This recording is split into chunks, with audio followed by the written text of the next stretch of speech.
Are you looking for a way to eat like a normal person and still be able to get the weight off and keep it up? Have you been giving eating in moderation a try, but find that while you may feel better, you struggle to get the results that you want or maybe even gain weight? If you've ever wondered, does eating in moderation really work for weight loss? And if so, how can I do it right? Then you're in the right place, because in this video, I'm going to pull back the curtain on why eating for moderation typically does not work for weight loss, or at least not in the way that we typically do it, and what you can do instead. Hello, welcome back to my channel. If you're new here, my name is Concita Thomas. I'm a food and fitness strategist, and I help women over 40 lose 30 plus pounds and keep it off without diets and without excessive exercise. And you probably guessed that that means leveraging moderate eating in some form, but I'm going to get straight to the point and tell you that the way we normally do it doesn't work. Now, getting 30 plus pounds off and keeping it off is the result that I was able to create for myself and several other women, and that is primarily what I talk about here on this channel. I'm really bringing you behind the scenes of what really works and what doesn't, and why some of the most popular advice and conventional advice may work for the short term, but fall short. So let's just jump into the 3 M's of why eating for moderation, at least the way we normally do it, does not work for weight loss. The first M is meals. What do I mean by that? Typically, when we are trying to eat in moderation for the purpose of weight loss and eventually weight maintenance, the first reason why it doesn't work out so well for us is because our meals are not built to nourish and to satisfy us. In case you didn't already know, it's really hard to be intentional and eat indulgent foods moderately when you're not nourished and when you're not satisfied. When the piece of chocolate is the only thing that you eat all day that is satisfying to you, that just makes your taste buds dance, and you are undernourished, it's no wonder why an attempt at eating one square of chocolate turns into an entire chocolate bar. So the first thing that you want to do, if you want to be able to indulge in your favorite foods, to eat moderately, to just be normal around food, and to get a weight loss and a weight maintenance result, is to make sure that your main meals, before we even get to that indulgent food, are nourishing and satisfying. Now, how do I do that? I'm glad you asked. That includes making sure you have enough protein, enough veggies. I was just talking to someone the other day about not cutting carbs ridiculously low, especially if you're active. All of these things are important, and if you don't already know how to build a meal that's going to be nourishing, that's going to be satisfying, and that's going to position you for weight loss and weight maintenance, and if you don't know how to build a meal that is going to be satisfying, that's going to be nourishing, that's going to support your weight loss and your weight maintenance goals, then I encourage you to download a currently free resource I have for you. It's called the Figure Friendly Meal Checklist. It helps you understand what to put in your meals, and why there's also a bonus video training with that checklist to really drive the point home and equip you to be able to create, or to order, or to even serve yourself at a dinner party meals that are both nourishing and satisfying, so that you have home base covered, the foundation covered, so that you stand a chance with eating moderately to support a weight loss and a weight maintenance goal. That link is right in the description below. The second M is misjudgment. What do I mean by misjudgment? We often misjudge what we're doing as moderation when it's still not quite there. It's somewhere out there. And a big part of the reason that's true is because if you live in today's society, especially if you live in America, most people do not eat moderately. If I'm just being blatantly honest, our eating and our lack of exercise in this country is a little bit out of control. So what happens is being off the rails has been normalized.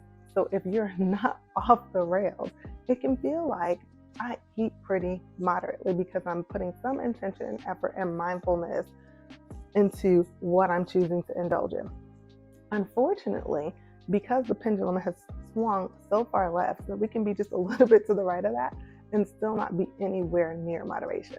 When I talk about moderation and how my clients and I eat, there are a few things that includes. So every single meal includes a satisfaction factor. So besides the protein and the veggies, there's something else that we will add to the meal to give it that it hits the spot factor. Also, we use different sauces, etc., to enhance the flavor profile, so that we're in spices to enhance the flavor profile, to make sure that we're really enjoying our meals. And then we include indulgent items maybe once or twice per day. And even when we do, oftentimes we are still opting for a more figure friendly option. So something that may not be as high calorie, as high sugar. And we save those like super, super rich, like super indulgent items for some time. And or when we eat them in smaller, I'm saying smaller than normal portions, but what I mean is smaller than what has been normalized portions. Quite frankly, probably if you went back to the 1940s or the 1950s, the portions that we used to receive then for indulgent items, those are the portions that we eat. So you see, while we do practice a healthy amount of restraint, it's not restriction, nothing's off limits, but it is wildly different from what you'll see in most cases if you just look around. So part of what needs to happen, if you hope to be able to eat moderately, eat normal, have nothing be off limits, but still be able to get a result, you need to clear up the misjudgment about what moderation is. I have a resource that is currently free for that as well. It's called the Portion Control Cheat Sheet.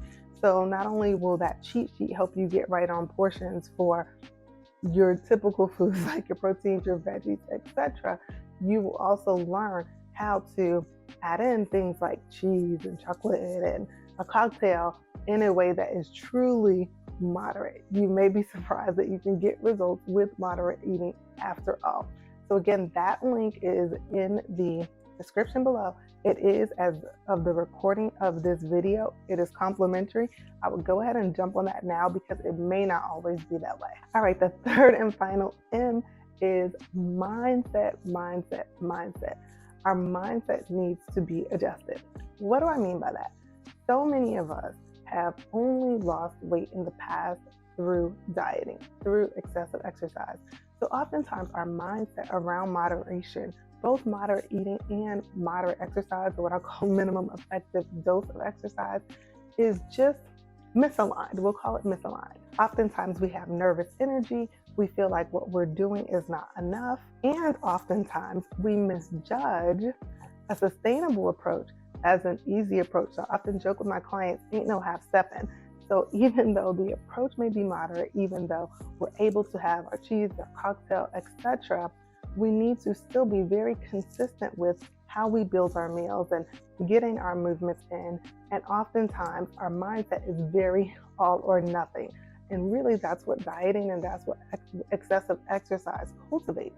So our mindset has to be shifted when we approach moderation, because if we approach trying to get a weight loss result or a weight maintenance result through a moderate approach, through a sustainable approach, but our mindset is still that of a dieter, our mindset is still that of an excessive exerciser, it's going to be really hard to execute the simple strategies with consistency.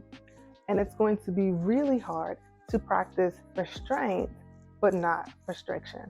So if we don't shift our perspective, if we don't get that mindset piece right, we will always go into it either half-stepping and not getting the results, or trying to do too much and trying to layer too much on and then burning out.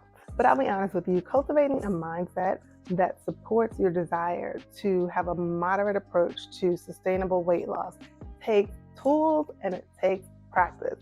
And that is why I've created a brand new masterclass called the Moderation Mindset. So if you want to go ahead and get on the list to be the first to secure a spot for that, then go ahead and click the link below. This masterclass will be complimentary for now. It won't be forever.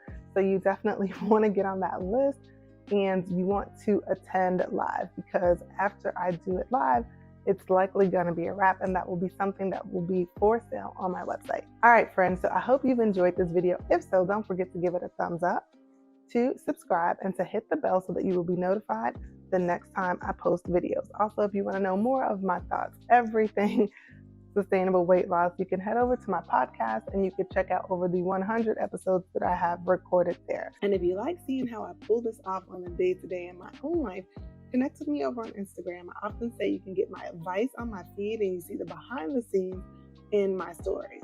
Then finally, if you are on a sustainable weight loss journey or just a weight loss journey, but you want to make it sustainable and you desire support, accountability, you are done with the DIY and trying to piece all the little pieces of advice together for yourself, and you really want someone dedicated to helping you get through that journey smoothly, then I invite you to check out Get It Off, Keep It Off one-on-one coaching. That is my signature program. That is how you can get me all up in your business and helping you navigate this journey.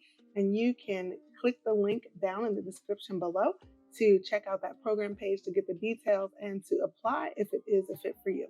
That's all I have for you this time, fierce friend. Until next time, stay fierce.